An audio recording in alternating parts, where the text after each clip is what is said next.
Фінанси – річ максимально точна. Finances must be really precise and just as recovery.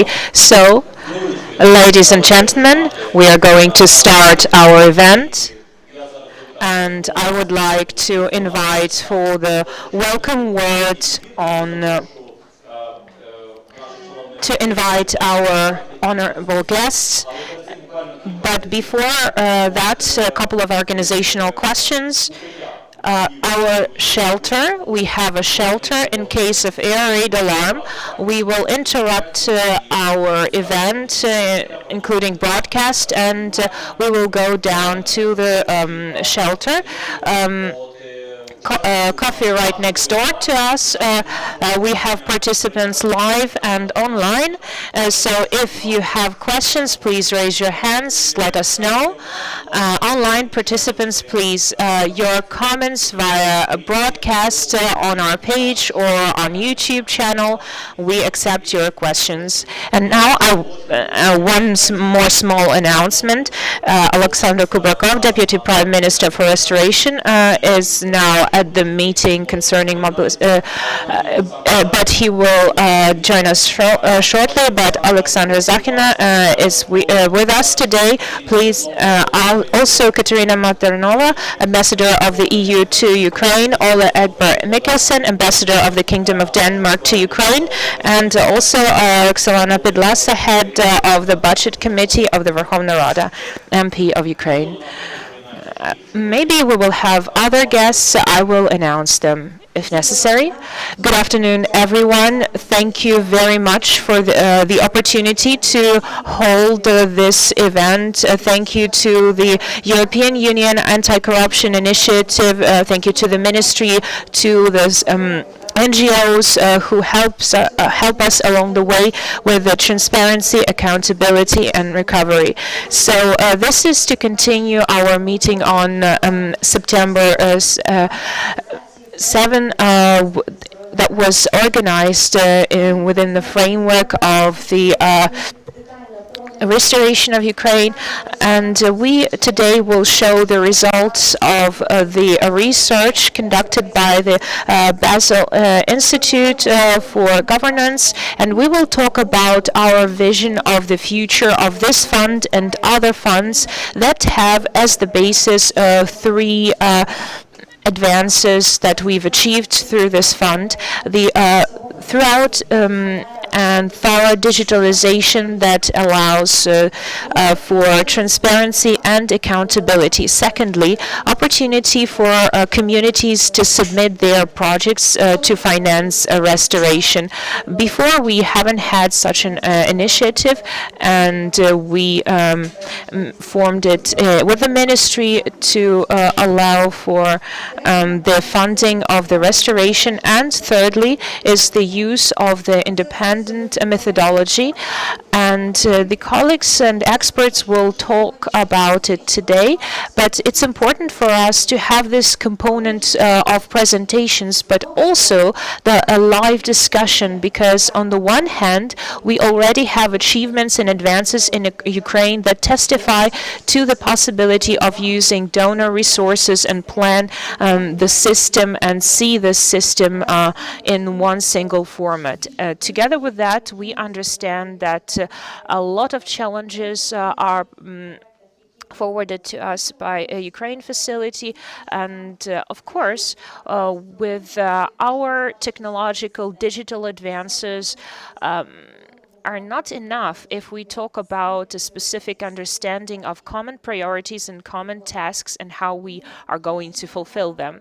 Therefore, I'm wishing you all fruitful cooperation, and we hope that Alexander Kubrakov will join us shortly to our meeting. Thank you, Alexander. We would like to invite you to the second panel, and now I would like to give the floor to Her Excellency Katerina Maternova, Ambassador of the EU to Ukraine. My Ukrainian teacher told me that you can say dobrovo ranku, but then you have to say dobrý deň. So I'm going to choose to follow my teacher's advice and say dobrý deň.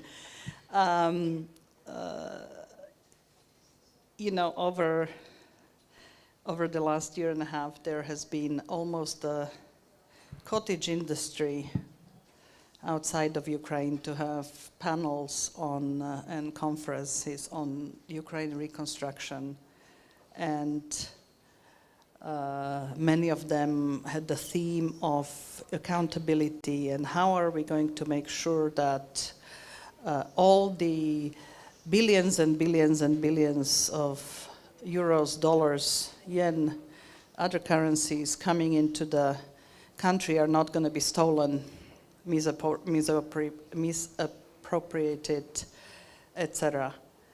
And I was always kind of wondering, well, let's maybe first make sure that money arrives and that the reconstruction resources are actually going to be effectively spent. And I sort of always thought of a triad that one needs to keep in mind when talking about resources for reconstruction. That's effectiveness, transparency, and impact. And in fact, this is the first panel on reconstruction I'm taking place in my new capacity as the EU ambassador in Ukraine. And this is actually an appropriate place, and it's an appropriate time to talk about how to address reconstruction. Even before the huge amounts of resources come, the systems need to be set up. The procedures need to be thought about. Whether it's a fund, whether it's part of the budget, it needs to work.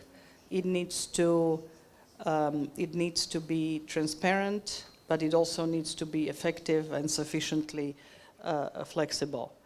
I'm delighted that it's actually our project, and I'm looking at the project leader Alan sitting in the front row, that has been accompanying Ukraine over the last number of years on its difficult but a road that is showing results, and that is to bring transparency into public life and fight with the hydra of corruption.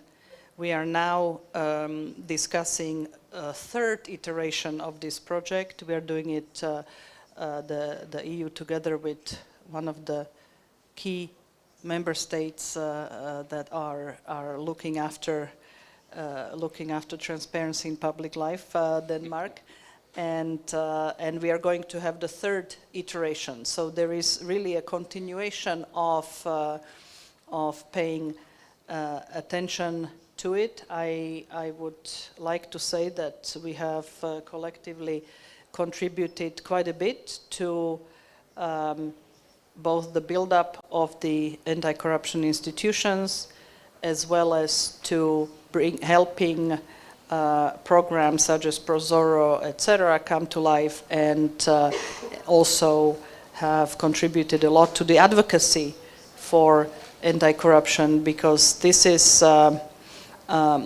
area that Ukraine is on particularly close scrutiny about. I'm very happy to say that there are now even opinion polls that show not only that fighting corruption has floated to the top of the public's agenda, which creates then pressure on the system, on the authorities, etc., but there are actually acknowledgement, according to a recent poll published in early October, that there is recognition that things have been moving in the right direction. And I'm a strong believer in that. Let's not forget that painting Ukraine as one of the most corrupt countries in the world is one of the most widely spread and utilized Russian narrative, and which is completely overdone, but nevertheless it is very effective. And so just to say that the reconstruction of Ukraine, which is not going to start on a specific day, there is a continuum, because there is already a lot of a lot of infrastructure that needs to be rebuilt. All of us are a bit uneasy and worried about what the next few weeks and months will bring with the Russians liking to strike when the weather is cold and when the situations get tough. So there is actually a lot of the work that's already happening, and I'm delighted that the project that we together support can work with the ministry to help organize the processes for the future in a way that will breed trust and believe in the system. And I hope that the discussion today will be important contribution to this debate. Дякуємо, Катерина. Thank you, Katerina. And now I would like to give the floor to His Excellency Ambassador of the Kingdom of Denmark to Ukraine, Ole Egbert Mikkelsen. Honored to be on this distinguished panel, and thank you for inviting me for this occasion, and thank you for taking the initiative to address the thorny issue of corruption in the context of Ukraine's reconstruction head-on, because we need to talk about corruption. We cannot eradicate corruption without talking about it. And this is very timely because in most capitals, at least in my own, there's a lot of focus on reconstruction and recovery of Ukraine at this point in time. And I can tell you, because we have ministers here almost every week, and I spend quite some time with them in the car, and what are they bringing up? What is the main concern when we're talking about reconstruction? That's corruption. And this is because perception is reality. I know, and I agree with you, Madam Ambassador, that this is not the reality. A lot of progress has been made, but as long as perception is that is this working? Yeah, now it is. So I think it's a very timely initiative, because this conference will send a strong signal to your partners that this is a problem that will be tackled. This will be handled adequately and efficiently. And Denmark has a special interest in this because, as some of you might know, we have assumed the patronage for the rebuilding and reconstruction of the city and the oblast of Mykolaiv. This was a long story. I'll spare you for the details, but this was presented. This was a suggestion by President Zelensky when he spoke to our parliament back in March 2022 at the darkest hour of the Russian aggression,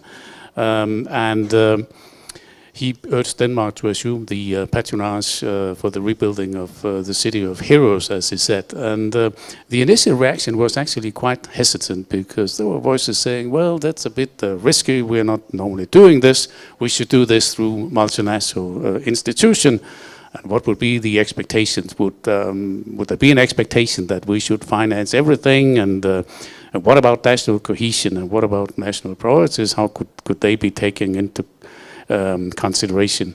There were also worries about the security situation, because at that time, as you know, the city of Mykolaiv was under daily shelling, and life was, I can tell you, not easy down there.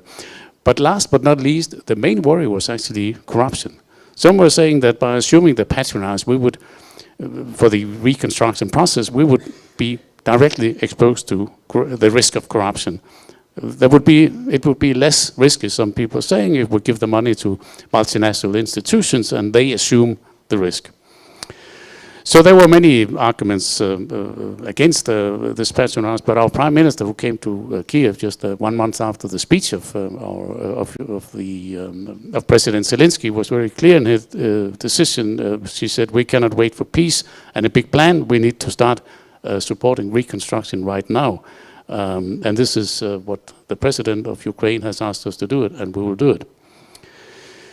And work started immediately, and we bought enormous quantities of plywood and particle boards to board off windows. About 80 water stations were established because the Russians had cut off the water supply. So there were many practical issues, and so basically the first task was to make the city ready for the winter. And thanks to a very efficient and seamless cooperation with local and regional authorities, this actually went well, and the city became ready for the winter. Now, the we had then a visit by our Prime Minister. She came to Mykolaiv in late January. She met with the president there, and they were happy about what they saw. And now they decided to move to the next phase, focusing on reconstruction of social and physical infrastructure, and not least bringing back economic life, because this was this was the biggest wish from the local and the regional authorities, but also from national authorities, because it's an enterprising city. They want to earn their own money. They're not interested in handout. They want to earn their own money. And this turned out to be very difficult because no lenders, neither Ukrainian banks or international financial institutions would lend any money to local enterprises, because they said it's too risky. So we had to establish our own facility for in our export credit agency, where export credits and loan guarantees could be issued even to companies close to the front line. And this has actually worked well now. Some of the enterprises are getting back in business, creating jobs and opportunities, and people, as they are starting to pay taxes. So all in all, we're happy with this partnership, even though it is risky. But what about corruption? Because, as I said, this was the main worry, and we know this is a real risk, and this is my worst nightmare, that suddenly we would have headlines saying that there is a corruption scandal in the city of Mykolaiv. So we have taken a number of steps to mitigate the risk and to try to minimize it. First of all, we're doing almost all procurement through international competitive bidding, mainly through the UN procurement agency called UNOPS. This is a bit more cumbersome, but we eliminate at least the risk in terms of procurement. We're also working a lot through international and Danish humanitarian organizations, so we're not doing anything on the ground ourselves, and this is also working well. And secondly, Mykolaiv became one of the so-called integrity cities, which is part of the EU ACI program, and this works well, I can tell you, because I come there quite often. The mayor and his team are strongly committed. And actually the anti-corruption advisor that has been seconded is sitting just next to the mayor, and this, I think, is a sign that this is a high priority. And there's also a well-functioning municipal audit office that works well, and there are also local media that are actually following how money are being spent, and I'm encouraging them to do that, even though that it might be a problem for myself one day if they discover something. But we try to work with the local checks and balances that can be applied. And thirdly, we have established a joint Ukrainian-Danish steering committee with Deputy Prime Minister Kubakov as a member, together with the Danish Minister for Development, and they're both co-chairs. The mayor and the governor and the head of the regional council are also members of the steering committee, and this ensures that there is transparency about what is happening, because what we're doing down there needs to fit well into national priorities, and I know that our friends in the Ministry of Restoration are following this very closely. And actually on Monday we're going to have our meeting in Mykolaiv in the steering committee. And finally and fourthly, we have established an embassy office in Mykolaiv, so we'll have boots on the ground. We'll have a colleague and a local team being present in Mykolaiv, because it's a long journey. It's difficult to have oversight and following what is going on. So we're trying to do what we can to mitigate the risk, but we are and we feel reassured that by the strong commitment by the local and regional leadership, we have done what we can to mitigate the risk.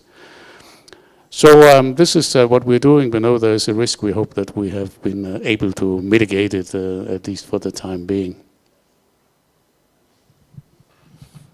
Дякуємо дуже. Ми, я думаю, Thank you very much. We all appreciate, I think, support coming from the EU and specific national players and their programs.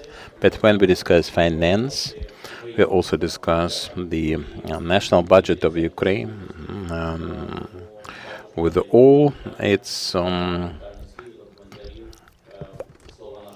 contributors. Sorry. So now Anastasia Radina. Sorry.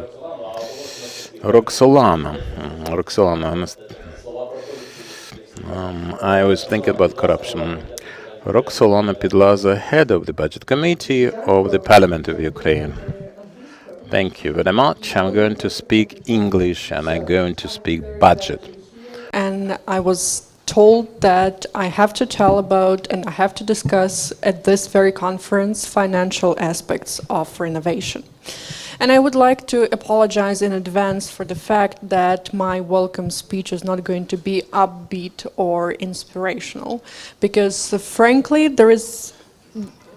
Hello. There are very few inspirational things in the state budget of 2024.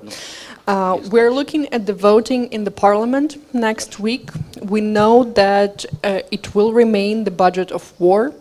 Every month we will spend the amount of our pre-war expenditures solely for the objectives of military defense. And everything Ukraine earns in taxes, customs duties, privatization, and domestic borrowing is used for defense needs. None of our partners, including the European Union, agreed to finance army directly, and we rigorously adhere to this rule. The annual defense expenditures will rise to almost $52 billion this year. This means that we constantly look for ways to increase domestic income. We are intent on redirecting part of physical income tax from local budgets to the state budget. We plan a twofold increase of private income tax for banks. Finally, unfortunately, we must temporarily disassemble state road fund that may result in subpar winter maintenance. But we do not have that many options at the moment. IMF expects us to decrease international borrowing plan by $4 billion for 2024 and cover this chunk of deficit with domestic borrowing and increased domestic income, which may or may not be possible because we do not know. The political situation is a bit unstable at the moment, and you can never tell what the MPs in the parliament will or will not vote for. Which is why financing and any kind of construction and renovation will be very challenging in 2024. This year we managed to use nationalized Russian assets and parts of National Bank's net income to finance reconstruction. Next year, in line with IMF recommendation, National Bank of Ukraine will contribute their net income to the general fund of the budget, and that means this money will be used for defense expenditures. And the value of seized Russian assets is yet to be determined at open auctions, and the security situation does not help the privatization auctions and does not help investments in Ukrainian nationalized enterprises, as you may understand. This leads us to growing reliance on international funding for reconstruction. At least $700 million we shall use for compensations to people who lost their homes because of Russian aggression, let alone social infrastructure. And the Ministry of Renovation, the Minister Kubrakov and the government in general are looking for ways to finance that for 2024. On our side, in the Parliament and in the Budget Committee, we will continue to focus our efforts on building transparent and accountable system of funding renovation. Right after the budget vote in the Parliament, we will commence a working group on the law to reform the Accounting Chamber of Commerce of Ukraine. And I will appreciate if all our international partners delegated their experts to participate in this working group and contribute your vision. Especially, I'd like to ask Madam Ambassador to delegate Jenny over there into our working group, because she's been great. Thank you. And well, that being said, Thank you for having me, and thank you everyone for coming, and I hope that this conference today will forward our joint work on renovation legislation, especially in the part of auditing and monitoring renovation efforts.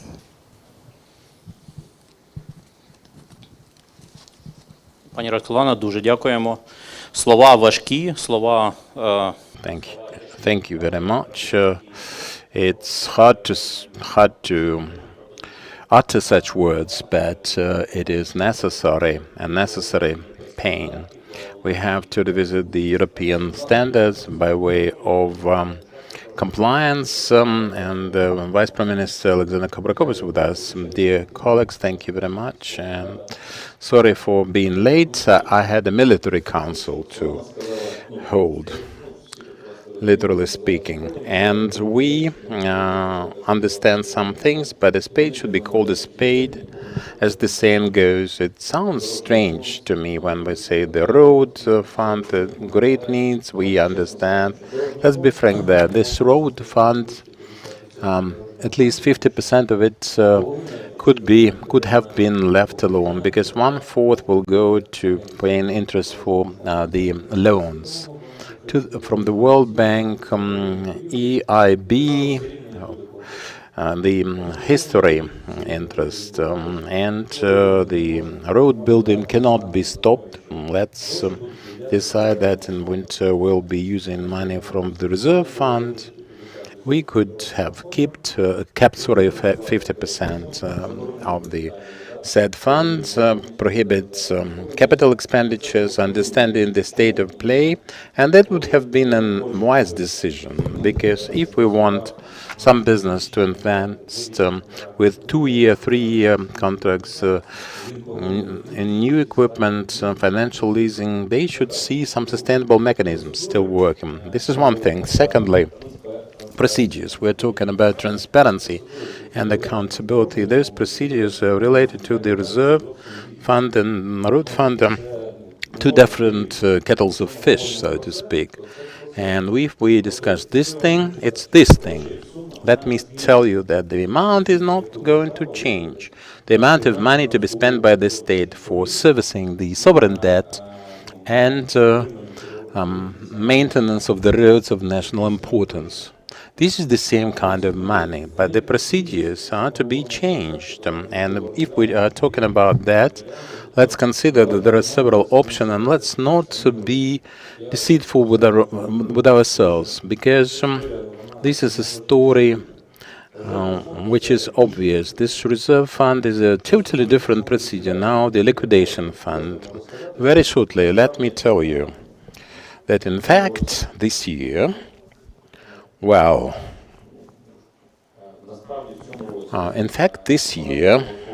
lots of things have been done. The correct infrastructure has been constructed that makes it possible, after all the checks and involvements, 80% of the project initiated by local communities, everything was transparent, everything was online, the agenda would be formed with all the stakeholders involved, NGOs concerned with corruption, combating corruption. I think this is an achievement in its own right for this year, for this part, and I would like this to be preserved, maintained, retained as much as we can. That should be reflected in the law, embedded rather. And we've discussed that with the professional community, with the general public representatives, and starting from mid-November, we will have the first draft for the bill in question. And that was my second point. Now, about the system called DREAM. It is being developed, and the projects are being supplied, and all the projects funded from the liquidation fund this year, by all means, will go into DREAM. And secondly, that was the technique for selection of the project. It's the only one, it's a fair one, and everything that would use some backdoor would be substantiated. Military facilities related to some military needs and one or two facilities, in fact, this year with all the necessary documents to support that decision. The rest of the crowd would all go through the procedure. And another story, let me discuss it with you. There are many things being discussed. The Ukrainian plan, we understand the difficulty, the formidable nature of it for partners on our side, for the Ministry of Finance, for the government, for the whole team. And let me tell you, as an aside, that this infrastructure, if it is Pillar 1, Pillar 2, this is being discussed for recovery. This is focused on the reconstruction process to be open, to be accountable, and for all the results that we plan to receive and achieve and get. I would like to thank all the partners who contributed to creation of this mechanism, the Danish government, the EU Commission, the European Commission. But this is a ready-made infrastructure. What we are talking about here is for this fund, this special fund in the structure of the budget, to be used, and it will be used for recovery. Thank you very much for everything. Дякую, Олександре. Звичайно. Thank you, Alexander. I would like to go deeper into this discussion and what Roxolana has started and what you said about the communities and decentralization, but unfortunately we have limited time, so I would like to invite Olena Shulak, head of the Committee for the Organization of the State Power, Local Self-Government. And good day, dear colleagues. I would like to first of all thank you, our international partners, for the support of the processes targeted at recovery of our country, of rebuilding our strong communities, and for the support of each and every project that influences and supports the life and development of our communities. I would like to say that it was our committee that was defined as the main committee, policy forming committee in terms of recovery. And I would like to share some important things for us, because we think that there should be some principles if we talk about integrity, accountability, and also openness of all the processes in recovery. Currently, we observe active processes concerning the compensations mechanism, because now all the citizens whose housing was damaged or destroyed can receive via the new mechanism the compensation for damaged or destroyed property, namely housing. I am one of the authors of this draft law, and together with the Ministry for Restoration and Ministry for Digital Transformation, we managed to do two important things. First of all, we set up the Unified State Register for damaged and destroyed property. Currently, this is the only register containing all the verified information concerning all the damages, whether it's housing, apartments, or private houses. It contains all the information about the damaged or destroyed infrastructure, and also information on not only public but private and municipal sectors and the damages sustained by them. Hopefully it will become the basis for the reparations from the Russian Federation. And now we have 239,000 objects entered in the register, and over 100,000 such objects are the houses. And this register is the digital basis for compensation mechanisms for damaged or destroyed property. Together with our colleagues, we managed to create a mechanism where a person that receives compensation receives it personally in hands, not via some recommendations or intermediaries where this person has to spend this money, or where they should exchange their certificate. When we set up this mechanism, we referred to the research from our international partners, and we knew that there are corruption risks if there are no direct payments. So direct payments via digital tools were the basis for a successful launch of this mechanism. This week we had a meeting with the representatives of the committee, the European Parliament. There were our colleagues from the Committee for Regional Development. We talked a lot about this initiative concerning the compensation, and they said that it was extremely important for them to see our Ukrainian government presenting this initiative up for discussion, because it can be used in other countries, because natural disasters happen all across the world, and this anti-corruption mechanisms with such progressive digital elements could be a successful basis also for other countries. What I want to mention next is the DREAM system.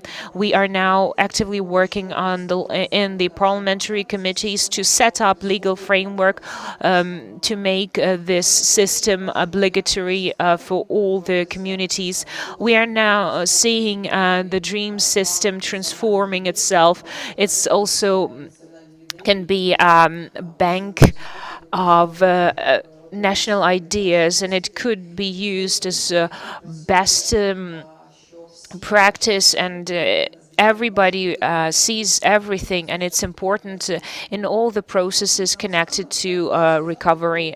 And lastly, I want to mention this initiative that comes under discussions quite often. It was discussed in the Budget Committee. It wasn't supported, but I think that we laid the grounds for discussions. All our projects connected to recovery were financed via the fund of the liquidation of the elimination of the consequences of armed aggression. No active work is stipulated, but now we hope that these compensation mechanisms, we see the family receiving these compensations, and this work will continue for Ukrainians who will have their own housing. People left their homes because the war started, and this is the task for the state to resolve. And we suggested the National Fund for Recovery that could work permanently for all under a martial law. And of course it can be set up at the level of the budget code of Ukraine, similar to how other funds worked. A good example of the use of from the State Road Fund, and which proved its effectiveness. This fund must be part of the state budget. It cannot be a separate legal entity, and all the principles of it, the work of the state budget, will be preserved and used. This is about the final decision allocating the funds for national recovery. It must be taken by this decision must be taken by the cabinet of ministers. But again, the working group, as it is stipulated by the work of the fund of the elimination, is responsible, and a ministry could perform these oversight functions, and also in terms of midterm planning. Of course, we plan that this fund, to make it comprehensive and sustainable, Again, we were talking about the assets of the Russian Federation, and all the rules for the use of such funds must be fulfilled in terms of quarterly or maybe monthly reports concerning the fulfillment of the national budget of Ukraine. And we hope that the possibility of setting up such a fund would be discussed and realized in our discussion today. And I'm convinced that our international partners, experts, and our lawmaking body will all be able to arrive at a consensus decision that will result in solid financing principles for the recovery of Ukraine. Thank you. Thank you, Elena. Now we will have a discussion as to how to ensure the effective functioning of the fund. We will call it Fund 2.0. And now I would like to thank Mr. Alexander Kubarkov, Her Excellency Katerina Maternova, His Excellency Ole Edberg Mikkelsen, Roxana Pidlasa, and Elena Shulak for Anastasia Radina unfortunately did not join us. She unfortunately fell ill, so hopefully Roxana Pidlasa and Elena Shulak covered the position of the Parliament and the committees for us to understand the policy of the Parliament in terms of recovery. Thank you all for your welcome words, for your speeches, and for the assistance of the European Union and Denmark. And now I invite to the discussion on the Fund 2.0, the presentation of the results of the research. Mustafa Nayem, head of the State Agency for Restoration and Infrastructure. Yuhani Grossman will be together with us online, Basel Institute on Governance. Head of the Green Corruption Initiative, Irina Kovalenko, senior legal expert, Alexandra Azarkina, Deputy Minister for Communities, Territories, Mr. Ellen Pak Christensen, head of the EU ACI in Ukraine, host of our meeting.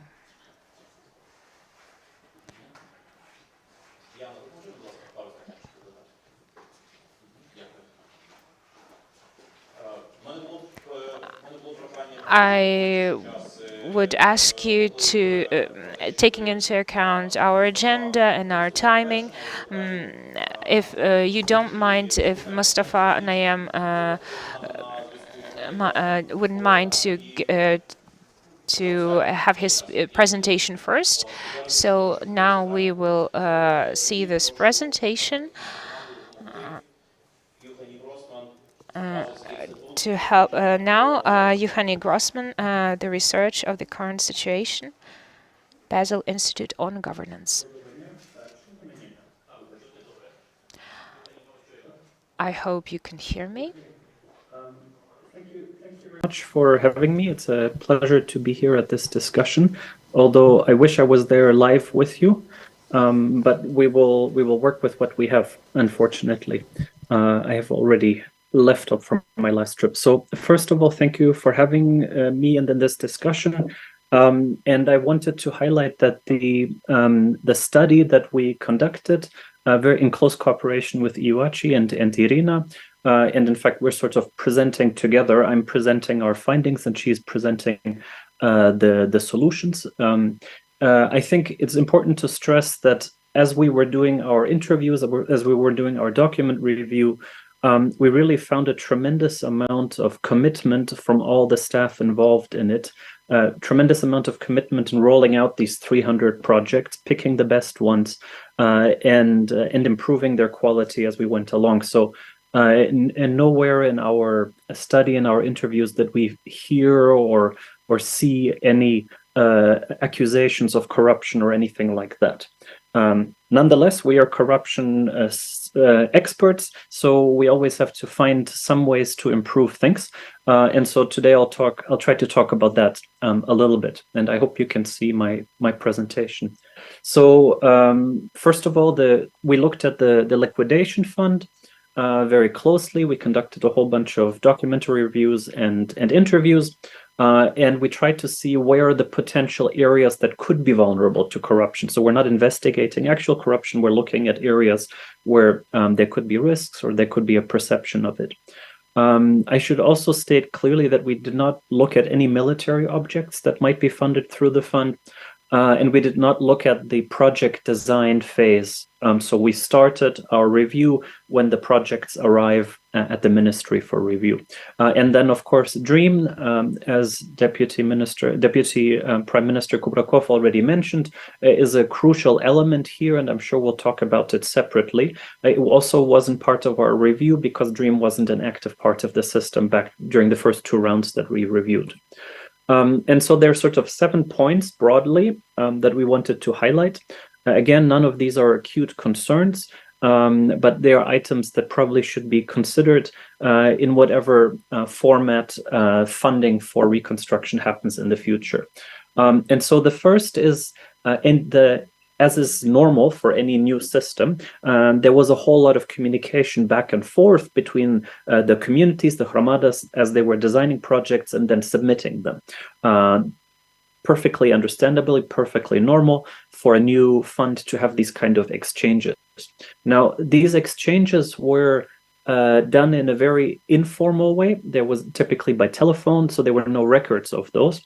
And that leaves a certain amount of subjectiveness or potential risks of being perceived as treating unfair. Who receives how much help in improving their project? And so our suggestion here is that these kind of support mechanisms should be traceable and accountable, fairly straightforward. The second point that we wanted to raise is the role of the line ministries. Now, the line ministries, of course, play 2 roles. They have their own projects that they submit, and they're also at a stage review projects that are coming in. So here, the first suggestion we have is that those 2 roles should be clearly separated, so there isn't the perceived sense by gromadas, for example, who have their projects rejected for a technical reason, that line ministries are doing that in order to save funds for their own project. So that must be clearly articulated. The other element here is that the requirements and the criteria with which line ministries reject projects are not, or were at that time, not completely articulated in great detail. So again, that's perfectly normal for a new fund and something that should probably be considered as we move forward. Then the third point pertains to the working group. And here the question is primarily about projects that might not be selected through the methodology. I understand that Yevgen is going to talk about the methodology, which together with DREAM, from our perspective, are the 2 silver bullets to address corruption risks in the reconstruction process. So whatever form the reconstruction funding takes place, it should definitely take into account those 2 corruption slayers, DREAM and the methodology. And if we lose those, it would be really an awful shame. So here the question primarily to the working group is, when they pick projects or suggest projects that are outside the methodology, how is that handled? So these exceptions, non-methodology projects. And so there's a few suggestions that we make here. One is that there would be a certain predefined amount of the budget for reconstruction that is assigned for high priority projects, and the Kakhovka Dam, for example, is one that gets cited again and again. That is clear in advance to all participants, so there is a reduced fungibility and subjectivity in this process, and that the vast majority of projects are in fact funded through the automatic algorithm of the methodology. The other point here, of course, is that these special projects, that high priority projects selected outside of the methodology, should also absolutely be included in the DREAM system. And where it is at all possible, it would be good to have a sort of a period of public review between the identification and the picking of the project. I think this is the 5th point, if I recall correctly. So there is a question, again, at the working group level about the criteria for selecting or not selecting projects. And 2 examples here are the requirement for co-financing and the requirement that the object is included in the program for comprehensive restoration. Our understanding is that those criteria are not hard. They were not hard in the last rounds. And so it's probably good to clarify if it's a deal breaker, for example, to have co-financing, and what the objective, in fact, of the co-financing requirement is. Is it saving money? Is it indication that they're serious about it? And to communicate those clearly. So there's sort of a range, if you will, that where those requirements can be set, and we think it would be good to make it clear to participants how tough that those rules should be. Then about the role of the Parliamentary Budget Committee. So here I think there was, we should say out front a sort of a caveat that we were not able to look at this in great detail. Obviously, parliamentary oversight is important. So instead of clear recommendations, we're making maybe giving some food for thought, some considerations. And so here, a big question is whether projects are reviewed on an individual level, pass fail, or whether in fact there is sort of a slate improvement or improvement of a methodology or concepts more broadly.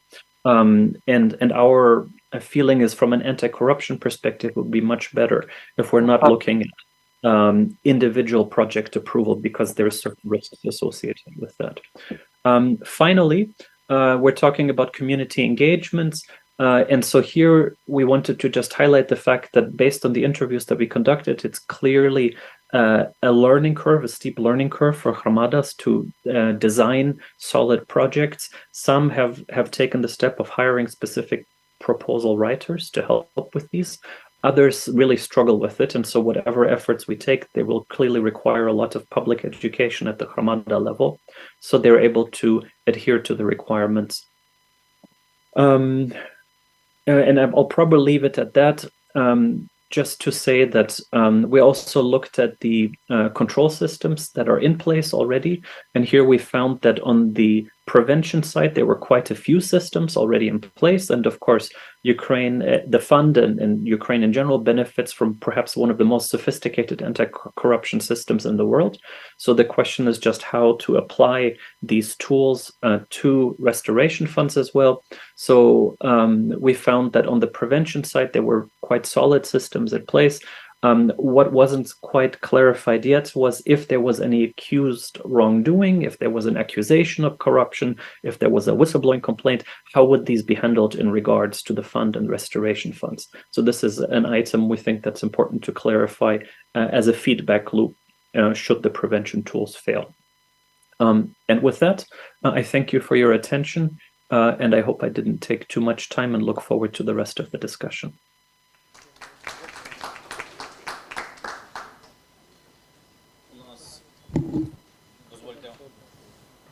У нас з онлайна. Мене чути? Чути. У нас з онлайну також. You can hear us, I suppose, from the chat box of our online arrangement. We have a certain question. Here's the question from the chat box. We are talking about improvement of the reconstruction system, restoration system, how to make the centralized, how to put it right, to cut a long story short, how to make it efficient and effective. And there are certain claims from the general staff that we enter in this war of attrition that is here to stay for a considerable amount of time. So this is the dilemma. This is it. I know the answer to this question, but is it it? Is it it? Mustafa Nayem is head of State Agency for Restoration and Infrastructure Development. Let me try to answer the question how to employ the money and for what? Prioritization of projects and the policy making. Well, speaking of the part how they use the funds, it doesn't matter where the money comes from. I mean, for the agency, we are a spending agency in a regular way, and at this point of policy making, which is about restoration and funding, the agency is the last chain in terms of implementation. We are the end user and implementer and beneficiary of such works. And we are having this discussion in a different circle, but governmentally, so to speak. the money should be spent in a transparent fashion, but the national money, international money. But I keep asking, what about international funds? National funds versus international. So we can steal our own money and be transparent and fair with the international funds. It's about the openness of the procedure, transparency and posting. Well, with the national money, we can make excuse for the donors. We have to present a beautiful story. It doesn't matter what kind of money comes to the end user, because the disbursement should be just right. Now about employment of these funds, of this money or these funds, and distribution among the implementing partners. So there's this great instrument that was invented a long time ago, and not by us, but it is being implemented in Ukraine, has been since a long time. It's called bidding, competition, tender. And this is about democracy. Democracy is when people come to a ballot station to cast a vote. And many dictators became presidents or leaders in that way. So this is not in itself a guarantee of integrity in the outcomes of this process. The process requires certain prerequisites. Speaking of voting, this should be free media, free country, free access for the political parties, to the voters, to the voting process. Speaking of procurements and construction, the principal goal is to set the criteria for selection and qualifying for the contractors. A fair play and a comprehensive and beneficial for everyone. It's not about using technical specifications as excuses and requirements for certain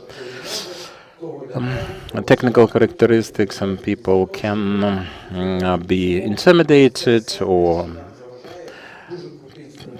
pressed for certain things, and then the war starts. A different war and scandals in the media and clashes and attacks. The principal cause is lack of uniformity in requirements to contractors. This is a disaster in its own right. In our agency, we are trying to correct that. All our services in the country have one methodology and one recommendation for the tenders or tender procedure. It doesn't matter which region. Every person responsible for the cost estimate for the procurement know the conditions to a T. And if they have this red line, red flag, there is a call, and there is this nightmare from the point of view of our procurement people here in Kyiv. And this is the right story. And when business comes to us, it doesn't matter where you go. Zhytomyr, Donetsk region, Kharkiv region, Transcarpathia, you have the same uniform requirements for all. And we developed the set of requirements with the international partners, EIB among them, EBRD among them, World Bank, the Ministry for Economy, and most importantly, there's this technique of anti-monopoly committee to see how the abuse had happened for many years preceding that. And now I would like to share this dream. I'm sure if we have such uniform conditions for all the contractors and for all the beneficiaries, for the state administrations, local governments, central agencies, this construction and civil works will have a totally different mode, and will get the real contractors, not some fraudsters or some semi-professionals, and that we will have conditions. Conditions present the principal token of transparency for such tenders.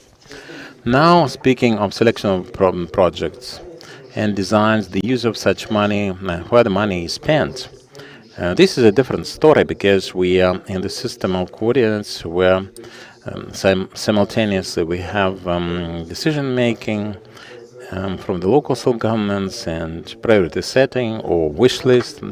Decentralization should be respected, local self-governance and self-governance, but this is not the issue. The real issue is that we have to be objective and frank with ourselves, at least, and with the public for that matter, the partners. We have to be straight. Local self-governance bodies cannot always take decisions just because they wish so, or they will. And they are doing their own thing.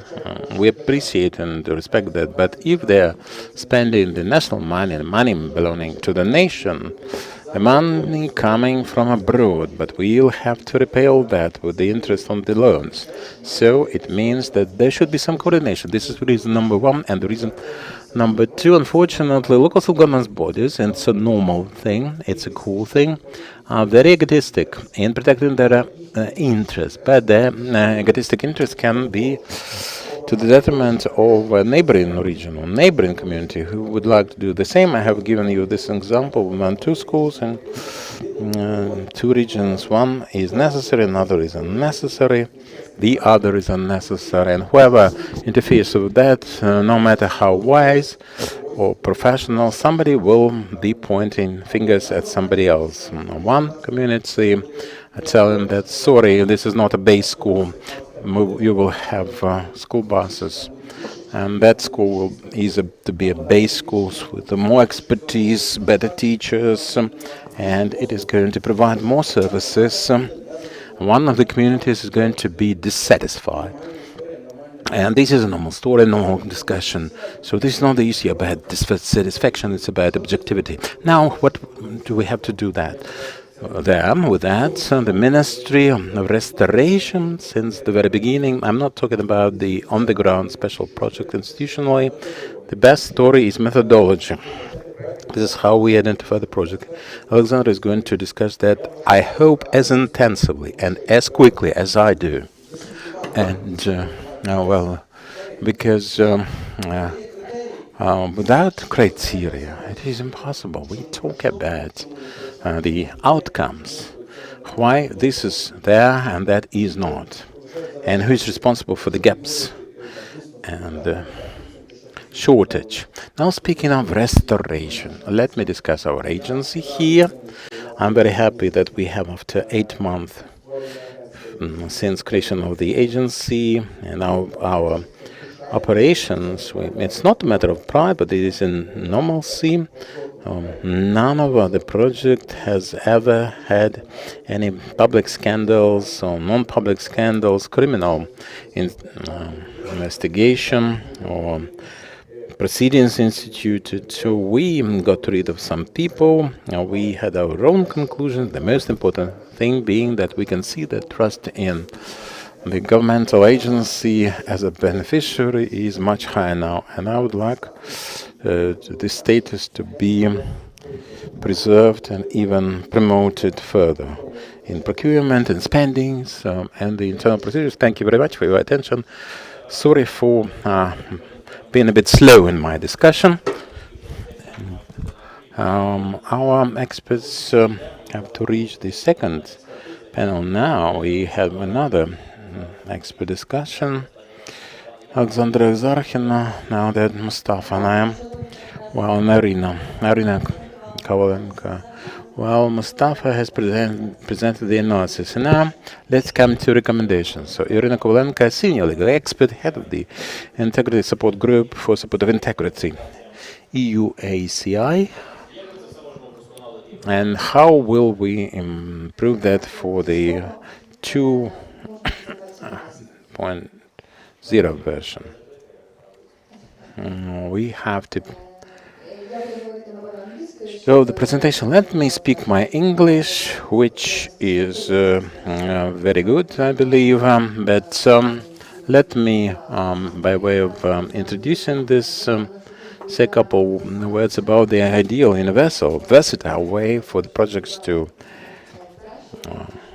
be subjected to choose the best project. So that everyone, I see that the majority in this hall, they are listening to English version, so I will continue in English. I will try to be brief so that we had more time for our conversation and debate. So I will present on the next couple of slides what we call a universal process for selecting for budget financing and management of a single project pipeline. So what does it mean? This means that the process I will describe further can be applied to any budget facility, any budget instrument that will be used for recovery, as a liquidation fund, national recovery fund, or any other budget program that will be used for financing recovery in Ukraine.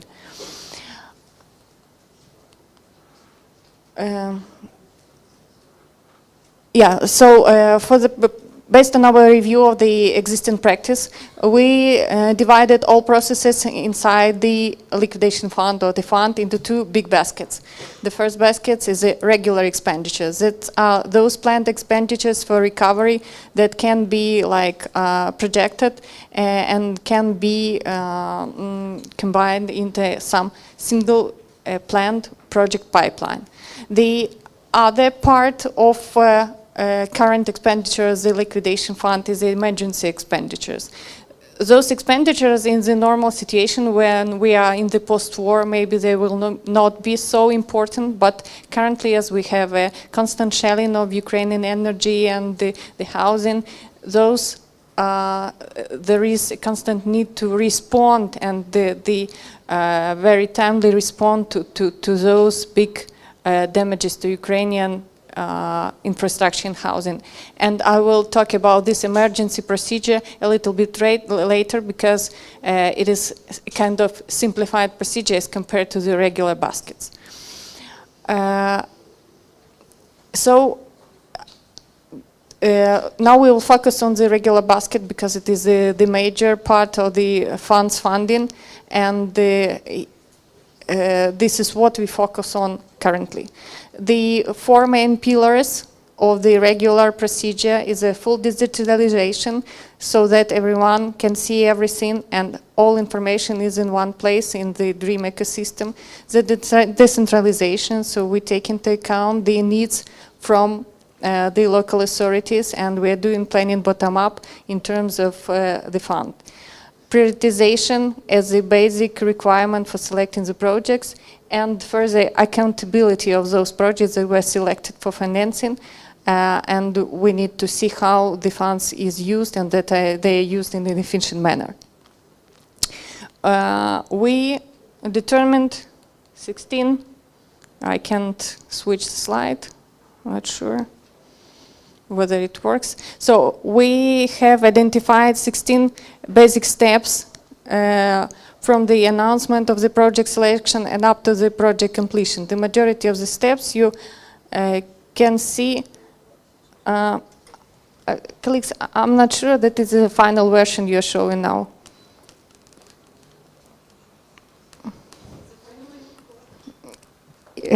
Please look PDF. Yeah, because you're showing the, well, it is moving up and down, up and down. Ми так розуміємо, що в ході роботи над рекомендаціями кількість рекомендацій зросла. The number and the quality of recommendations. Yeah. So so we have those 16 basic steps, and you will see the majority of the steps are digitalized so that the human factor is minimized to the most possible extent. So the first step, it is a new step. Currently, the procedure does not prescribe this step, but it is important to address those issues with the informal consultations Juhani raised before. So the first step, Ministry announces that we are going to select projects. And this announcement should clearly identify which projects we are selecting, in which timetable, and if there are any specifics of the current selection process. Because, you know, in the first two rounds, there are some misunderstandings between applicants and the ministry on some eligibility criteria on the shelters and so on. So these should be clearly announced in advance. After that, we recommend to have some sort of rounds of public consultations, question and answer sessions, so that each applicant has access to the same information, so that everyone can get consultations and get explanations how to treat the law and how to correctly apply it for this particular cycle. And the results of such consultations should be presented further as a Q&As or some guidelines recommendations, so that everyone was on the same page in understanding of the process. project registration, project submission, two key principles, fully digitalized, and the owners of the recovery objects apply by themselves directly to the fund. This allows to exclude the oblast military administration from the process. This will streamline the process and make it more transparent. The DREAM system can automatically pre-filter the applications to ensure that the applications that are incomplete or those applications, projects that do not correspond to the basic requirements of the fund, they do not get the financing and do not get to the further prioritization. And what one of the important eligibility criteria I would like to draw your attention to is the alignment with the recovery program documents. Juhani told that in the first cycles it was like a soft requirement, and we believe that for the 2024 and onwards, this requirement should become mandatory because the recovery should become a planned process. All projects that were submitted within the deadline, they undergo prioritization, so they get the prioritization score, and the projects that got the high score, they will be recommended for financing. It is important that one step that we're missing in the current procedure is setting the budget constraint, so the maximum amount of funding which can be allocated within the specific project selection cycle. And what Juhani also mentioned, we recommend to predetermine some specific amounts for each basket within the regular procedure. The prioritized projects, they are reviewed by the ministry, and the long list, short list, and the results of this review are sent to working group. The working group reviews the projects, and if they have any suggestion to exclude or include any projects, that must provide their comments in written form, and these comments should be well substantiated. The next one is a working group meeting. Here we suggest to legalize the existing practice of public broadcasting of the meeting. Moreover, a mandatory requirement should be put that all materials and decisions of the working group, they must be made public without any delay, so that the full transparency is ensured. The slide describes a sequence of steps and issues that should be considered by the working group, but I would like to draw only for one point, that if there were any suggestion from the sectoral ministries to include or exclude some projects from the prioritized list, short list, each specific suggestion should be clearly discussed as a working group and approved or disapproved. Otherwise, the project should not get to the final list of the project of the Cabinet of Ministers. The final list of projects approved by the government, that is it currently is. And after that, the selected project get their funding and start implementation. And Mustafa told us a lot about the issues the project face at the implementation stage. One additional step which we're missing in the current procedures: increase or decrease of financing. The new regulations will clearly describe those processes and determine the criteria when an applicant can apply for an increase or decrease.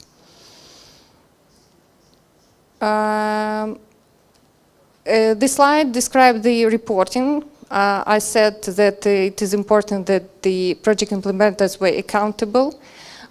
I would like to raise your attention to one point only, that we suggest moving from preparing some formal reports to regular updates of information in the DREAM system, so that all information on the project is in one place. This allows for further monitoring of this of the project implementation by the ministry, by the civil society, or whatever. All stakeholders can see in one place all information about the project. Monitoring, very important procedure. comprehensive system of monitoring should be established, monitoring of over procurement practices, contraction process, and also integrity and corruption prevention. These are three areas, focus areas for this monitoring. And some independent and reputable agencies shall be engaged to perform this monitoring, and the separate concept of monitoring shall be developed together with the international partners.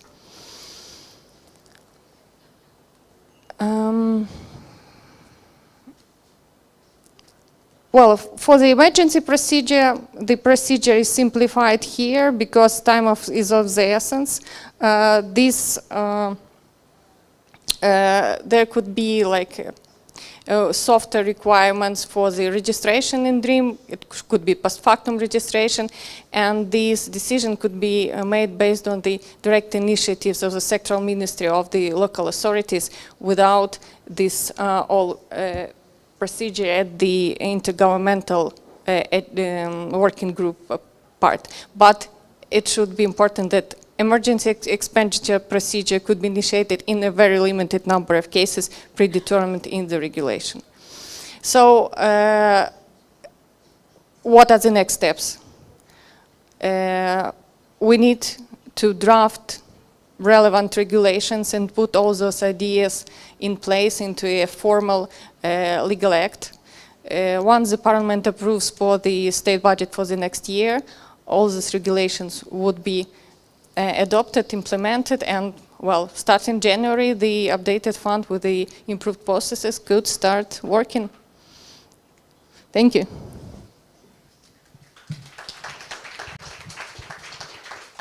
Дякую, Олександра Зархіна. Thank you, Alexandra Zarkina.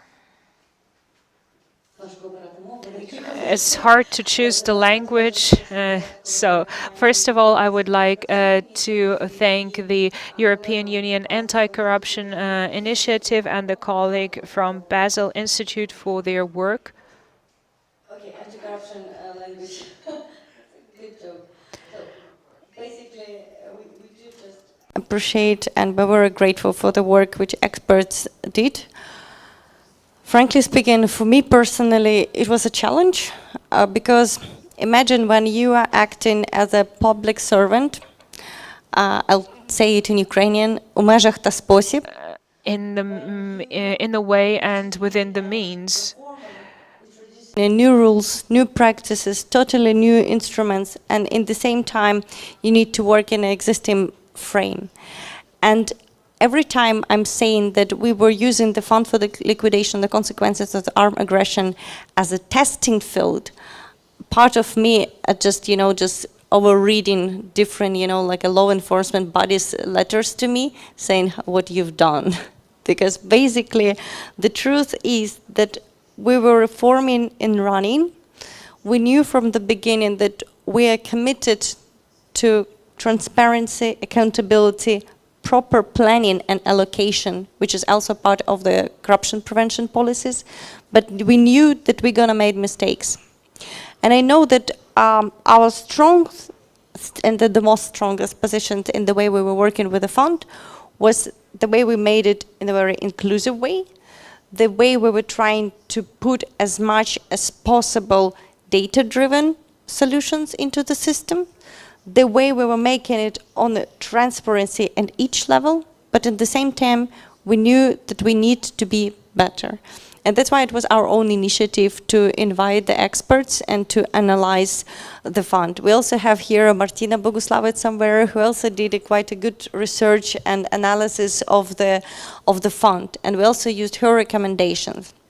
And now I do believe when we did such a job as a government, together with civil society, together with the partners, we need to make it better, and we need to make sure that such good practices will prevail. And we will not continue any bad examples of the non-transparent or not properly allocated or not properly planned activities. So thank you very much. That was just the gratefulness words. Thank you, Alan. Дякую, Олександра. Thank you, Alexandra. I saw also the words of thanks to Mr. Alan Park Christensen, head of the EU ACI. Great honor for me to be here today, and a great honor for our program, the UACI, to co-host this event together with you, Deputy Minister Sakina. I think the presentation we just heard from Juhani from the Bas Institute and Irina from the Integrity Support Group, I think gave quite some clear recommendations as to the way forward in creating a fund that will live up to all these important values of transparency, integrity, and accountability. And I think we must admit that we don't have that kind of fund today for reconstruction purposes. And basically it's about creating trust to the reconstruction framework, trust among Ukrainians, international partners, and therefore this work is so important, and we are happy to assist. Let me just mention 3 points that we find are especially important in this work. Firstly, we believe that all reconstruction projects, and I'm not thinking about the emergency projects that we also need somehow to deal with that Irina mentioned, but all the reconstruction projects as such should be selected, and funds should be allocated in a transparent manner. No matter which budget line or budget fund that will be used. Secondly, it's important that the reconstruction funds available will be allocated to the projects that are most important. We need to have this mechanism of prioritization of projects in place. It needs to be an objective mechanism. And it should be obligatory for all reconstruction projects. And then finally, thirdly, the project selection and management process should be part of the DREAM system. We think that's the only way to ensure maximum transparency and accountability throughout the process. One thing, of course, is the fund, and in the reconstruction process, that this is where we start. It's from here budget is allocated to specific projects. But then new challenges emerge. I think we're all aware that on each level of the reconstruction process, there are risks, and we need to mitigate those risks. I believe that especially in the field of public procurement, these risks are actually quite worrisome. We know that much of the reconstruction will be carried out at the local level, and the Agency of Restoration will draw on its, I think, 24 regional divisions throughout Ukraine. They were created to build roads and bridges, and now they will be in charge of reconstruction. And of course, for that they need support, and they need capacity building, and they need a lot of assistance in implementing policies and regulations in order to close gaps for corruption. And here we are assisting, we are developing an anti-corruption program for the divisions. We are assisting with improving the procurement procedures. We are providing training, and together with the agency we are going to do even more to assist at this local level. I think just my final words would be that when addressing the corruption risks in the whole reconstruction process, one needs to have this holistic approach. It's not enough to have a fund that is transparent and live up to the best practices. We need to have the whole way throughout till the reconstruction is somehow made in reality. The school is built, or the hospital or house. We need all the way through to check where do we see these holes for corruption that we need to close. So that's why the fund is only one brick in the wall of many others that we need to address. I would like to thank the ministry and the agency for the good work you're doing. I think it's so important that we don't only talk about values, and we don't only talk about this holistic approach, but you actually prepare some concrete proposals and actions that will lead in that direction. So thanks a lot for that. And with those words, I mean, thanks for your attention, and I looking forward to the next panel. Thank you. Дякую дуже. Thank you very much. And now is the time to give the floor to the experts, to hear expert conclusions on how we can improve financial transparency and effectiveness of the recovery system. And I give the floor to Yevhen Apalkov, Senior Legal Advisor of the Reform Support Team, and at the Ministry of Communities, Anatoly Tkachuk, expert in regional development and state regional policy, and Gleb Vyshlinsky, Executive Director of the Center for Economic Strategy. Please.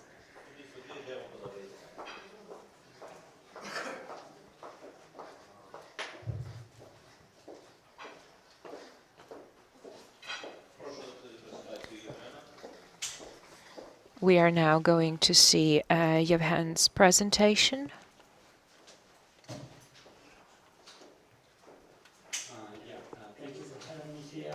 Today I will be talking about the new development under the Ukraine Facility Regulation, in particular regarding the 15% for the recovery, reconstruction, and modernization needs of Ukraine dedicated to Ukraine's subnational authorities. That's the recent development in the text of the regulation that resulted from the voting of the European Parliament.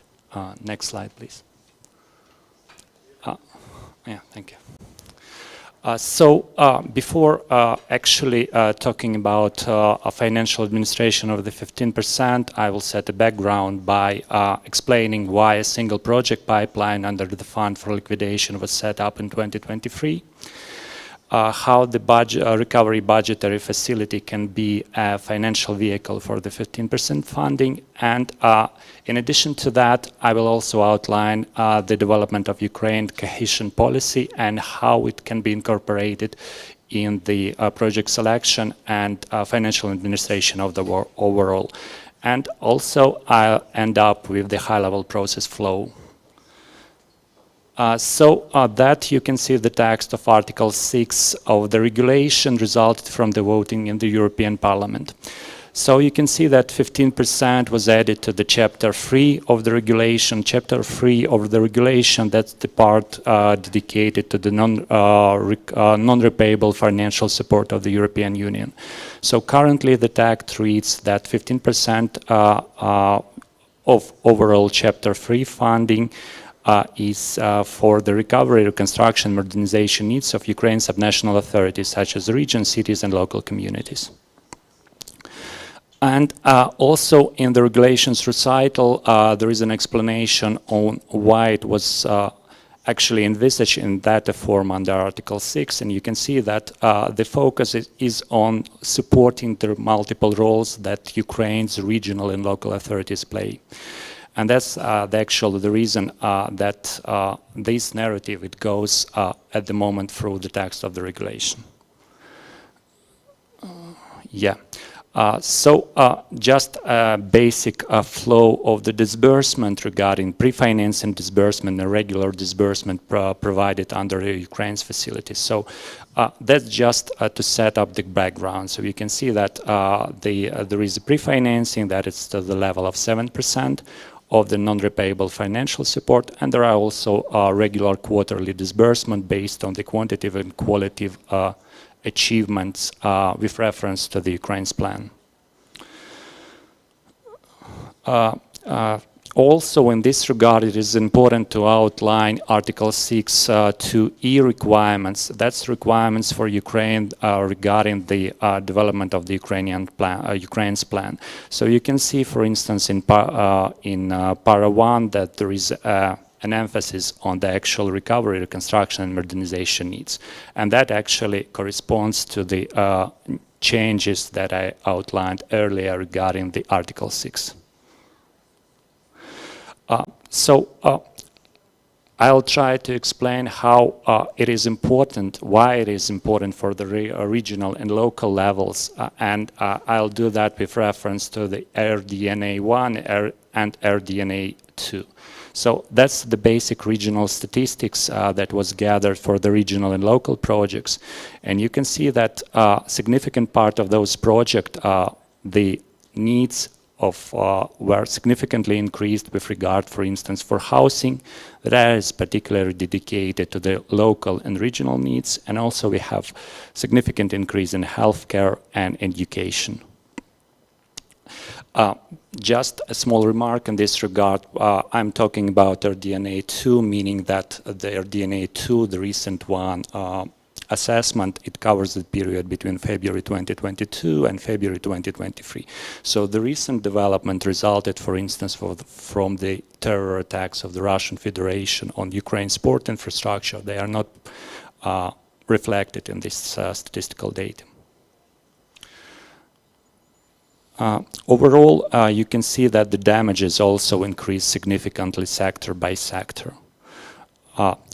Just a bit of background, their DNA assessment, they operate three categories. They talk about damage, they talk about losses, and they talk about needs. So on this slide, you can see the actual increase of needs of damage between two assessments. And that's actually a very important slide with regard to the regional and local development, because it shows that between two assessments, the significant increase of damages in a particular regions of Ukraine. While some regions, like the Kiev region, for instance, that was suffered significantly during the early days of full-scale invasion, there was a possibility for it to recover. So just to remind that the yellow graph is the actual RDNA 1, while the I think it's the black one, that's RDNA 2. So some regions, they are on the path to recovery, where the other regions still suffer significantly. That's the reason why actually in 2023 the fund for the liquidation, that was emergency response budgetary facility, was set up. It was set up and it had and has two sources of income. So it's frozen and nationalized assets of the Russian Federation, sanctioned assets, and 15% of the passive income of the National Bank of Ukraine. And it's important to outline in this regard that as a source of income for this emergency budgetary facility, no international funding was provided. So this fund was not able to receive any international financial support, like grants or repayable financial support. And earlier today, we also heard that there will be no funding for this fund in 2024. So there will be basically no money that can be dedicated to the implementation of the projects under the mandate of this fund. And finally, when we talk about the fund for the liquidation of the consequences of the armed aggression, it is important to outline the IMF approach to this fund. Overall, and you can see it here, in the recent IMF review, there was positive feedback on the fund. So it was set up that it followed all legal and regulatory provisions, and in addition to that, it had additional layer of transparency. So that's actually how Ukraine provided emergency response to the regions and local authorities in 2023, and still doing so. So I'll cover basic statistics of this fund for the regional and local projects. So overall, there were almost 400 projects, and you can see, and it is very visible, so we have this crescent where the regions that suffered from the military activities and the territories of which were under temporary occupation, they received funding for the bigger number of projects, while the regions in the center and east west of Ukraine, some projects were funded, but not that significant number of those. So overall fund by total and average. Why it is important? It is important to show that the main, with regard to the regional and local project, the main recipients were the housing projects, followed by the education. We are talking about schools, and after that, healthcare, water, and other facilities. And on average, it should be emphasized here, so we're talking about simple average. So the simple average for the projects funded from the fund, it was about $1 million US dollars. That's distribution of funding by the regions with regard to the number of the financial support provided for the regions. That's just a couple of projects that were funded from the fund as an example. So here you can see a school in Olizarivka village that was funded, the reconstruction of which is currently funded from the fund. And the school, once the project is commissioned, it will be able to accommodate 192 pupils. Another example, if it's the multi-apartment housing in a European city, the funding from the Fund for the Liquidation amounts for nearly 9 million euro for that. And you can see that the construction is actually in progress now. That's the Chernigov water pumping plant that is also funded from the Fund for the Liquidation. And also you can see that the reconstruction of this facility is also on its way. And finally, of overall almost 400 projects, we wanted to show you that there are some small projects, for instance, like a healthcare center in one of the villages in Kharkiv region. So when we talk about a particular project or a particular process, it is important to highlight the lesson learned from its administration. So the lesson learned from the administration of the fund is that, considering the number of projects, it is very important to have a coherent single project pipeline with the unified rules. So all projects follow the same rules related to the selection, prioritization, and actual procurement, monitoring, and commissioning. And just a background to that, I earlier emphasized that there were almost 400 projects funded, but overall the long list of projects that were applied to the fund, it was much longer. So it was very important to have this unified selection and prioritization methodology to swift through that. The other lesson learned is that the permanent budgetary facility should be set up to actually do the disbursement for such projects. Because Fund for the Liquidation that is operational this year, it is set up in the law of the state budget for this year, and for the next year there will be no money in that.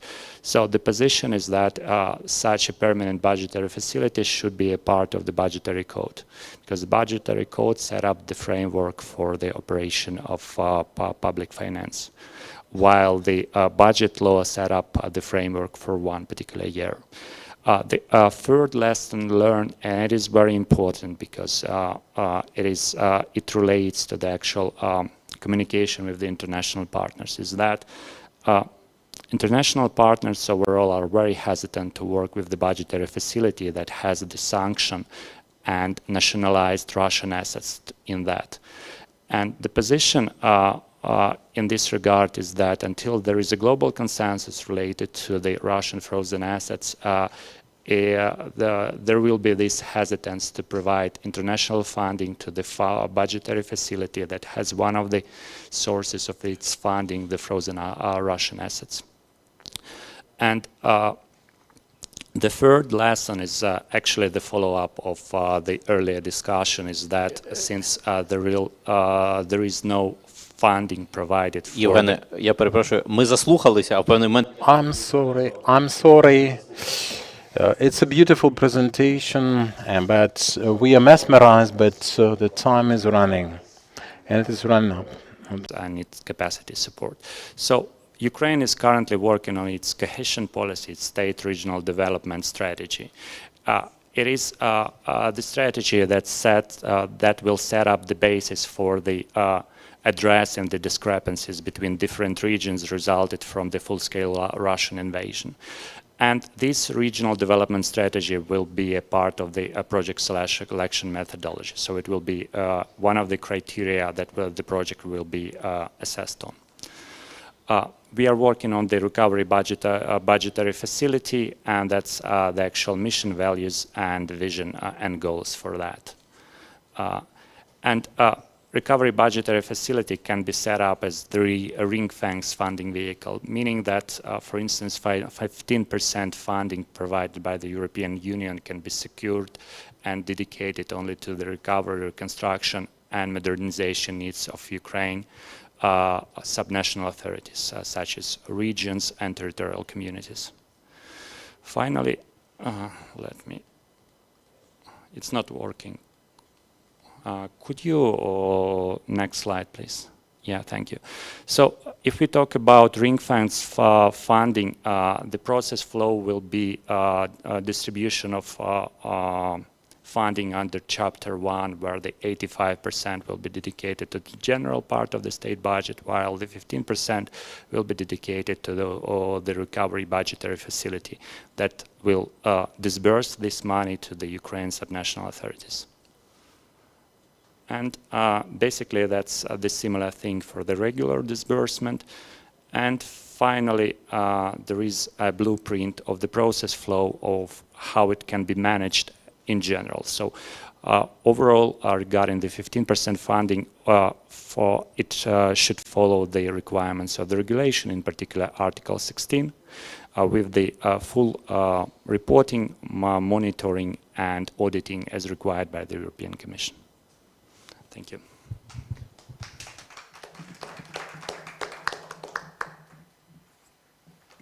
Дякую, Євгене. Thank you, Eugene. Halib Bushlinsky, Executive Director of the Center for Economic Strategy. Unfortunately, we cannot hear Halib. A big problem in its own right. No input. Thank you very much. We've seen things presented, and for preparation of dream system, different interfaces that we utilize, and other partners from the ministries. This is a great standard in its own standing, and transparency, as we agreed, should be across the board, but the special focus given to the international project, we can see that we have to make considerable efforts sometimes for the projects implemented by the international donors, not through the Ukrainian government, are continuously funded, and any attempts to get information on them can also be met with certain difficulty and opposition. That does not necessarily mean that there is corruption there, but we base our judgment on the stereotypes of high corruption in Ukraine, and that's how we perceive such project management. So now we are setting the bar at a very big height for the system that is being created and fulfilled. And now the most active discussions are around corruption, but and also in effective use of funds. The most important thing that I read in this presentation, and the things that we can already see in the reports that we have for liquidation of the after effects, this is a lot of understanding where the money is spent and how we can manage the problems and the irregularities with submission of projects, and where we have no practical recovery or satisfying the needs in the regions that have so far never experienced any Russian aggression, but require some additional facilities for IDPs, not necessarily as a result of direct impacts. And it is also important, equally important, to coordinate the efforts, and for that with the international partners, because we understand that no matter how strong the will is, we cannot channel this all through one pipeline, and we have to prioritize and appreciate the throughput for all the projects and all the funds used in Ukraine for the purposes of recovery or restoration. Then we have more opportunities for analysis and correct decision making.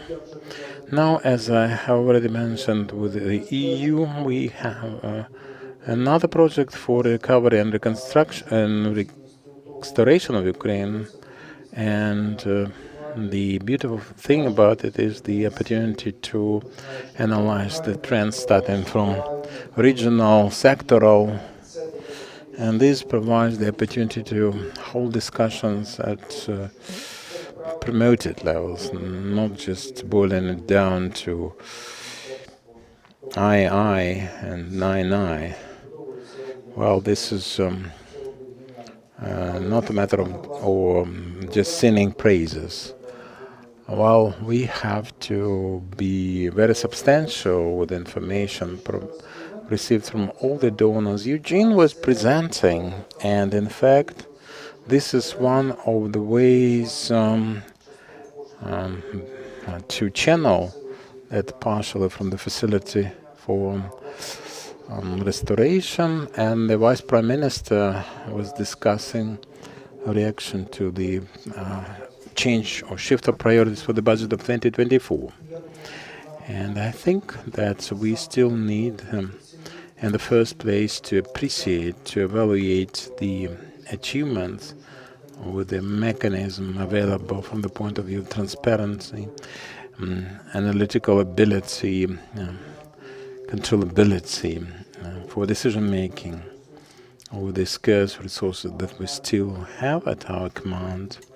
And they will be scarce anyway, no matter whether we want them to be spent in an ad hoc mode through the reserve fund or be a more regular affair.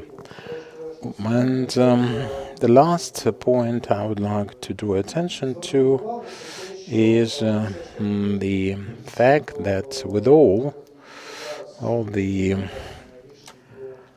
challenges and prioritization and the use of resources available in Ukraine, the war, the victory, the recovery, or social protection for that matter, the second front that we have, it's the first one actually. This is increasing the availability of resources for all the goals in question, because we can spend as much effort as we wish redistributing. But if we have no additional streams from the frozen assets, we have, of course, the first step is to use income from that.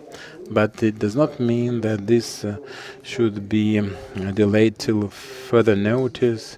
With the Russian assets and the interest on them, both sources, by and large, mean confiscation, simply. And we can play with legal lingo here, but this is the use of aggressors' money to repair the damage for Ukraine. And we have to concentrate our efforts on because I didn't like that part in Eugene's presentation, that statement that never these lawyers would come to terms, because lawyers are such animals that they can seek proof something that is impossible to prove, or defenses and protections that are impossible to establish. So this is taxpayers' money from our partner countries, and we understand that our tax revenues are very limited and should be used for the war and the situation we are in. Thank you very much. Thank you. Our next speaker is Anatoly Tkachuk, and he also has a presentation to share.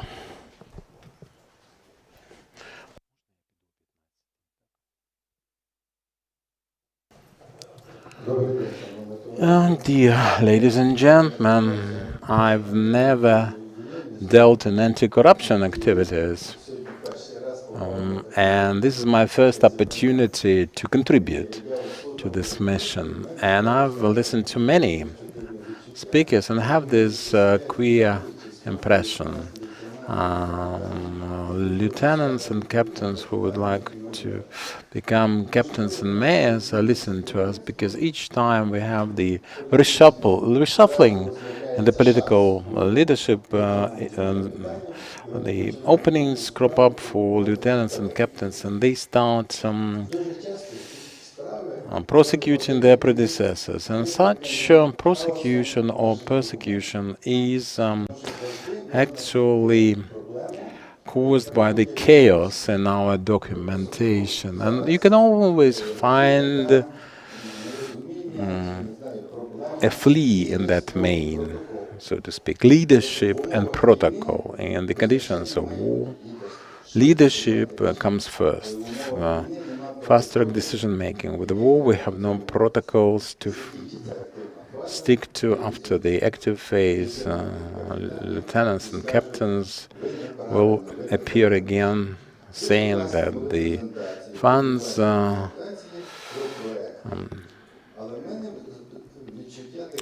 spent incorrectly. We are discussing restoration as a partial affair. For partial restoration project management is very good, but talking about systemic revival, we have to discuss planning. Let's look on this pattern. At the local level especially, there is a strategy and the concept for integrated development, twin documents, and we have the spatial development plan, comprehensive recovery plan, and restoration plan, and this should be all then translated into a set of documents, the guidelines for regional policy. It's all supposed to be planned. There is a law on regulating of urban planning activities, but there is also the regulation of the Cabinet of Ministers of Ukraine, which sets out the rules how for planning, for program design, and we see that the plan is designed on the basis of the program, which is not obligatory, and the plan will be funded 6 months after the martial law is lifted. I cannot figure out what is what. I cannot understand what is going on. I'm worried about my friends in territorial communities that must do something in this situation.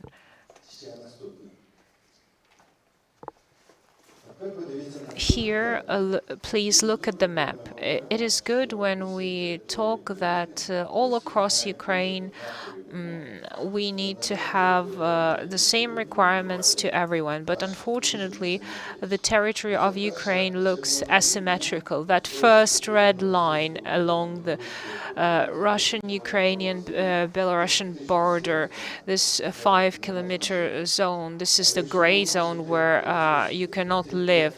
But if you multiply these 5 kilometers by 3,000 kilometers, we will get a huge territory that is no longer habitable and is no longer part of the economy of Ukraine. But in some places there are people. So the question arises, what do we do with the restoration, with the renovation of these territories? The next line is 30 kilometers. This is the most dangerous line on considering the artillery threat, and the existence of economy is really dangerous. It's dangerous to live there. Multiply 30 kilometers by 3,000 and you get 90,000 kilometers of Ukrainian territory. And then dark yellow line, 100 kilometers. This is a huge zone. This is the front itself. And next is the central Ukraine.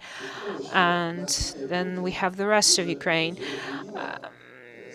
And we need to have a clear situation concerning the planning, where we can plan for the comprehensive systemic renovation and recovery, and where we need to help people just leave these territories.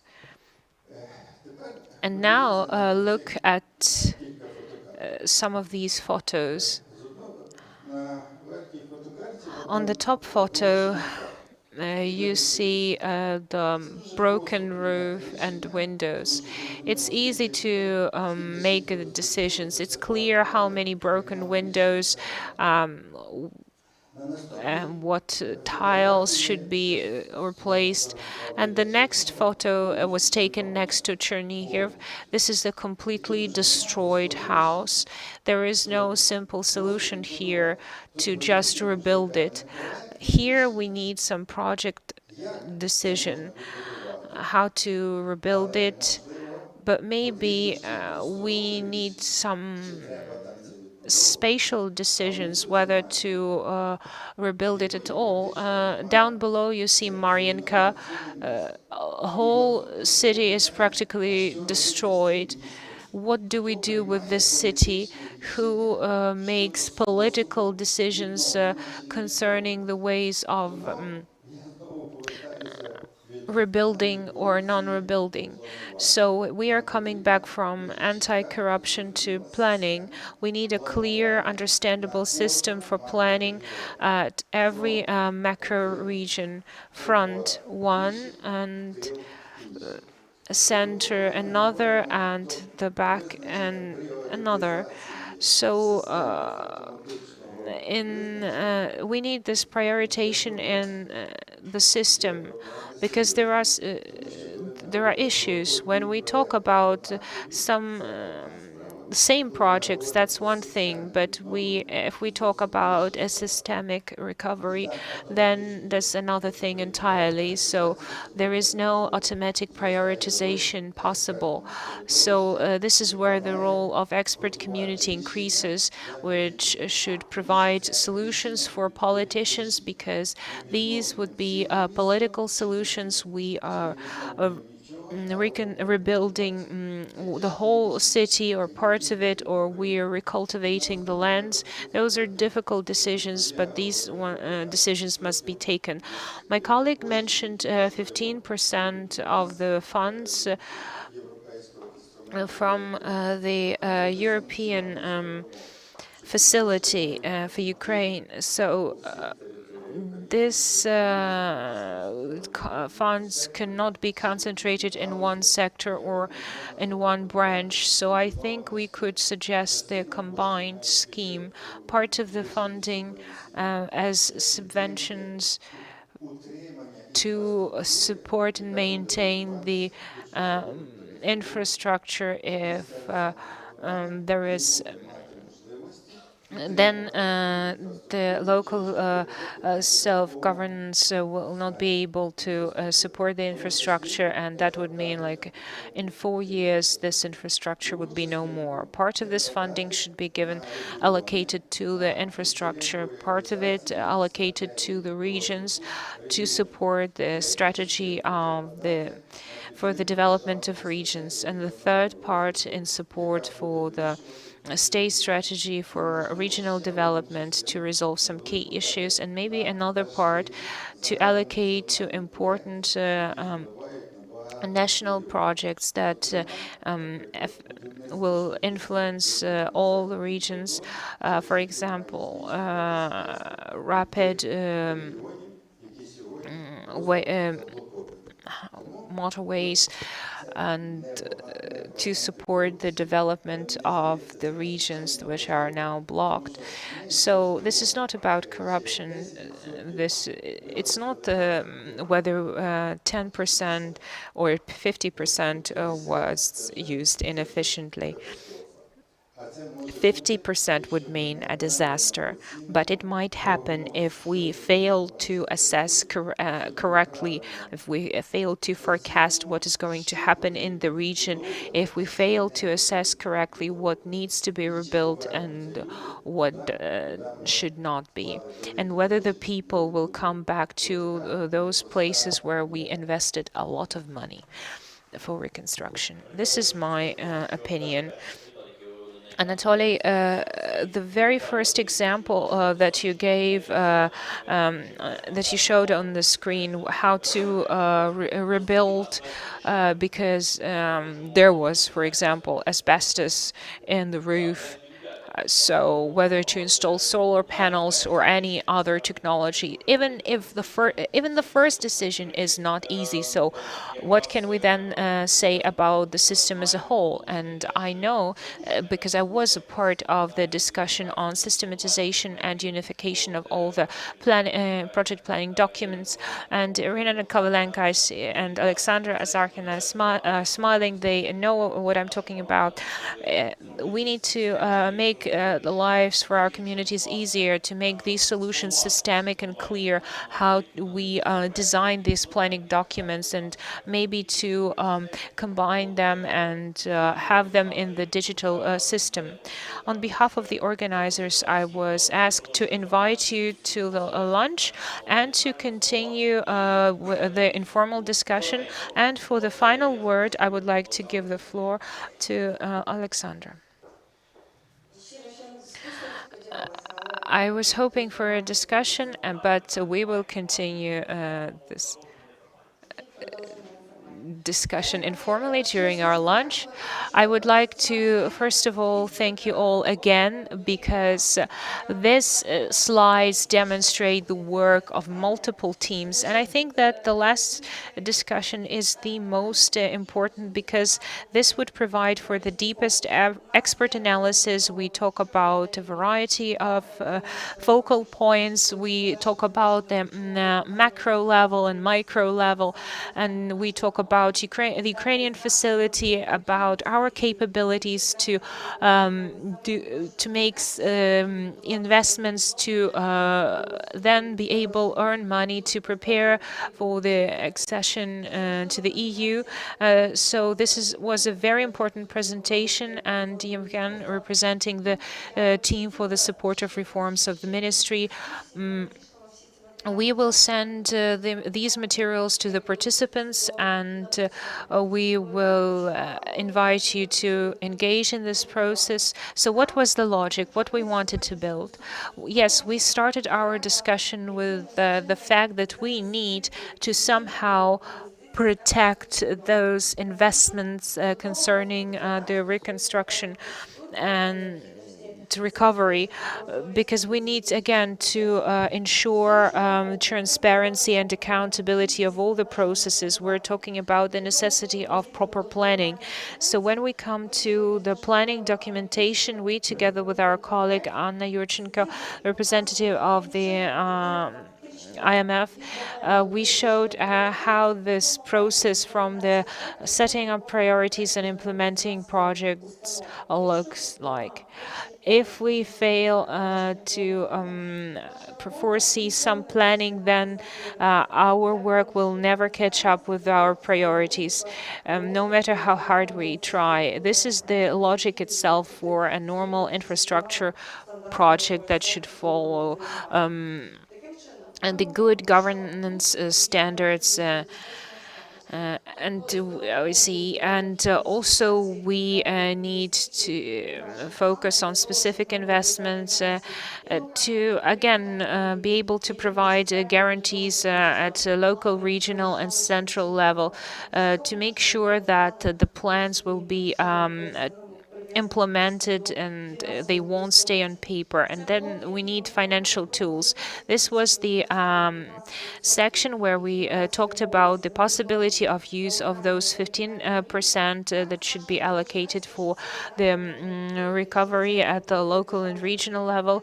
So if we design the strategy for local and regional development. So here we are opening a discussion as to how the state strategy for regional development development could be the basis to respond to the questions of local, regional, and also those projects that influence the local and regional development. And we see this opportunity here. So we need to go deeper. These are complex, comprehensive issues, but we already have mechanisms. And what I would like to emphasize here is when we set the question how to ensure transparent, accountable, well-planned recovery, we in fact are talking about what the state policy is. The reforms, the most serious ones, started after the Maidan, and then we had the preparation that was done for our Euro integration. So we are now active in the environment where we should at the same time work on the go and work within the framework of our current legislation. So thank you all for this discussion. I would like to see this discussion continue, to see other experts engaging in this discussion. Thank you very much. Thank you, Alexandra, and we invite you to lunch, to the informal discussions.